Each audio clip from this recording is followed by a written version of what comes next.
Welcome to this explainer. Today, we're diving headfirst into a really mind-bending journey of perception, looking closely at a fascinating metaphysical text known as the Novel of Time. Basically, we're going to be pushing right up against the absolute limits of how we understand existence itself. For the next few minutes, we're stepping totally away from the strict, scientific, tick-tock measurements we use every single day.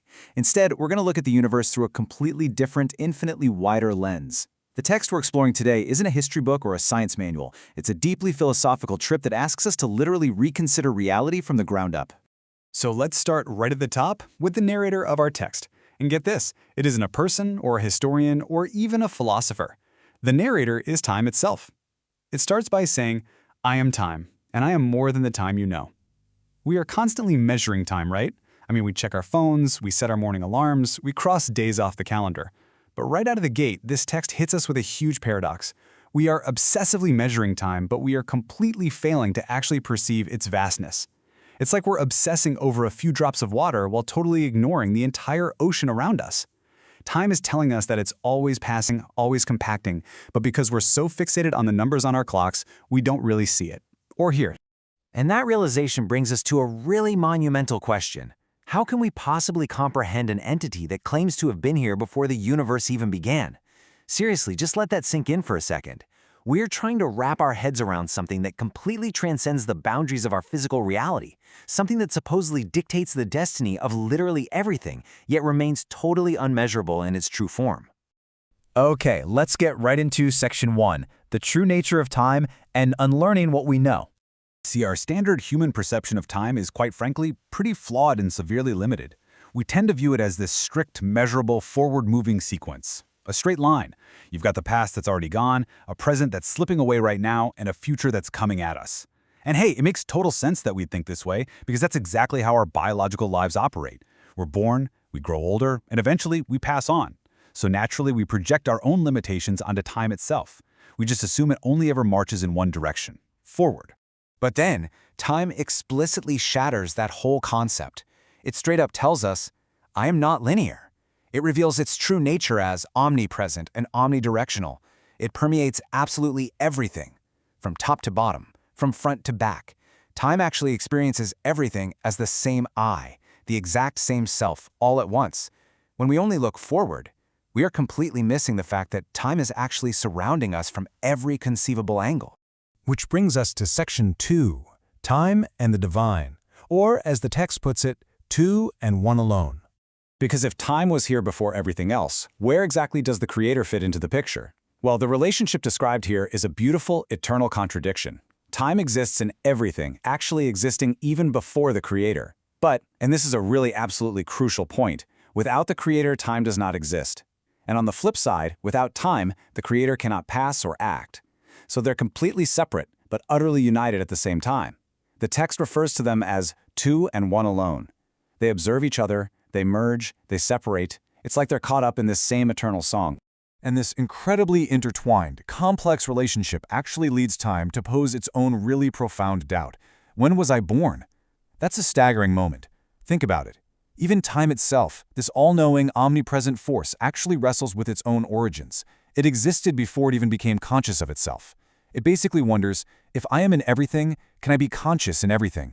It's a divine contradiction. Time is always and never, caught in this cosmic loop of existence that even it struggles to untangle without the Creator's absolute vision.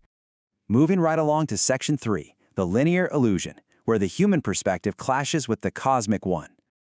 There is a massive, massive tension between our human mathematical measurements and time's actual omnipresence. On one side of the coin, we separate ourselves from time's true nature just so we can formulate it with math. We just measure the stuff that moves forward. But on the other side, the transcendent view shows time as something you just feel everywhere. Our math and our science, they're super useful for navigating our specific day-to-day universe, but they kind of act like blinders here. They restrict us to seeing only a tiny, tiny fraction of what time actually is. And so time hits us with these rapid-fire existential questions. Can they see me? Can they weigh me? How do you even begin to weigh time? The really profound takeaway here is that absolutely nothing is separated from time. Its weight is literally what defines the entirety of reality. But if we stubbornly keep looking at it as a straight line, We're only ever going to perceive that one incredibly narrow direction. All right, Section 4, Consciousness and Time. How do we actually interact with this vastness? To help us wrap our brains around this, the text uses this wild, super concrete metaphor. Time acts like oil, greasing all material things, completely. Not just the measurable parts of our universe, but everything. It's a really brilliant way to ground some super heavy philosophy. Time isn't just a passive background setting. It's the fundamental lubricant of existence. It penetrates everything, and everything is penetrated by it.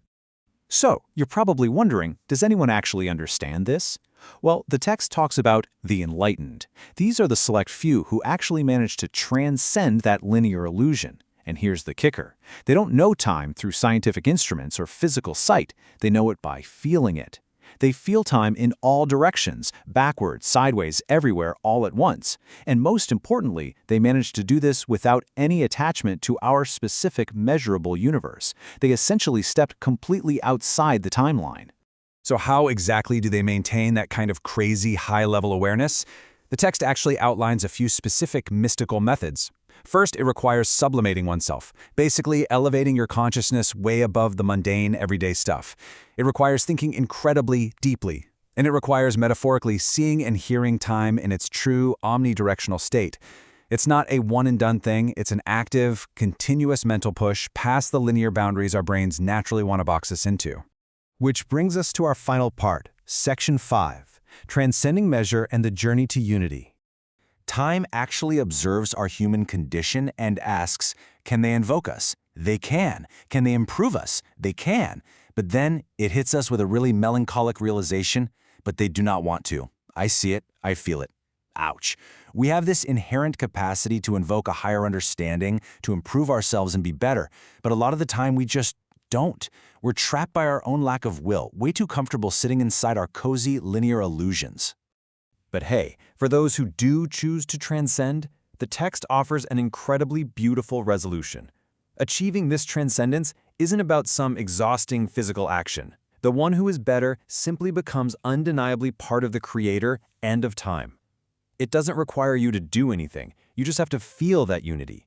You feel time, time feels you, and you suddenly realize that humanity, the divine, and time are all intrinsically wired together. And the text leaves us with this visually striking, super evocative mantra. We love each other as one and all in one, and forever and ever. It's just a phenomenally powerful summary of this whole metaphysical journey. Once we finally strip away the illusion of the ticking clock, those rigid timelines, and our constant, exhausting need to measure every little thing, we're left with this profound, unshakable sense of unity. So I'm going to leave you with a final thought to chew on today. If you just stop trying to measure your life, and instead try to truly feel the vastness of the time that is permeating right through you at this exact moment, how would your perception of reality change?